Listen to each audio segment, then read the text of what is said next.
দালালের খপ্পরে পড়ে লিবিয়া থেকে ইতালি যাওয়ার পথে ভূমধ্যসাগরের খাদ্য আর পানির অভাবে ২২ অভিবাসীর মৃত্যু হয়েছে।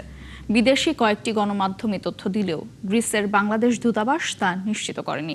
তবে পরিবার বলছে তাদের কাছে ওই ২২ জনের সাগরের বিপজ্জনক পথে ইতালি রওনা হওয়ার তথ্য ছিল। স্বজনদের এখন দাবি মৃতদেহ ফেরত পাওয়া এবং দালালদের কঠোর শাস্তি। শহীদ নূর আহমেদের তথ্য ছবিতে প্রতিবেদন।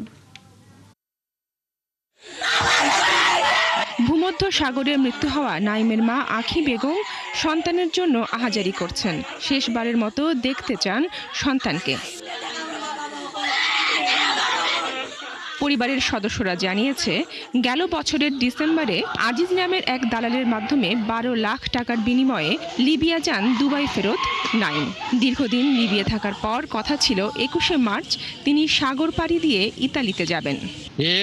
এক সপ্তাহের ভিতরে বড় বউটি আমি ফাটাইয়া দিব।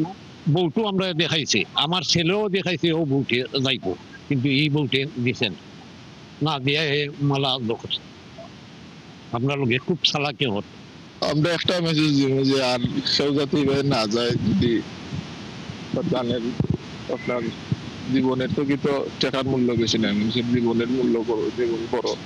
বিদেশি গণমাধ্যম এবং জীবিত ফিরে আসা একজনের তথ্য অনুযায়ী মৃত ১১ জনের ৪ জন দিরাই, ৬ জন জগন্নাথপুর এবং একজন দোয়ারা বাজারের বাসিন্দা।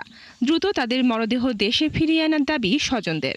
তো নাইমের লগে যে বা যারা গেছে তারার লগে সরাসরি আমার ফোনে আলাপ হয়েছে, বলতে নাইম ভাই আর নাই, নাইমরে তারা চিনে, যারা উঠছে খুব নাইমের লোক খুব হাতি রয়েছে তারা, বা নাইমরে জগন্নাথপুর চিনে।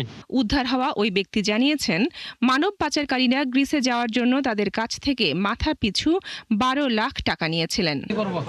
দুর্গন্ধ থাকতে পারতেছি না, দুর্গন্ধ না, যদি দুর্গন্ধ থাকে তো আমরা তেমনি লাশ, যদি আরো রাখি তাহলে আমরা সবাই মারা যাবো। তাই যারা ছিল আমরা জীবিত সবাই মিলে পালাই দিছি।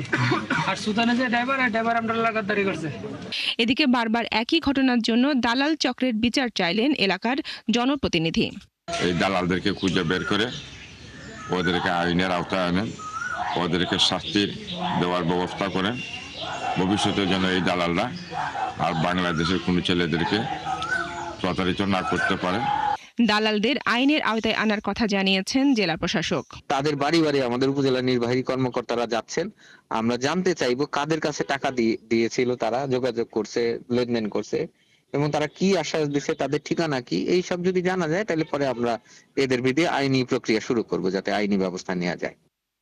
তবরুক থেকে গ্রিসের উদ্দেশ্যে যাত্রা শুরু করেছিল নৌকাটি, কিন্তু রাবারের নৌকায় ৬ দিন সমুদ্রে ভেসে থাকার পর খাবার এবং পানির অভাবে মারা যান ২২ জন। এই ঘটনায় জীবিত উদ্ধার হয়েছেন আরও ২৬ জন। বনশ্রী হালদার, ৭১।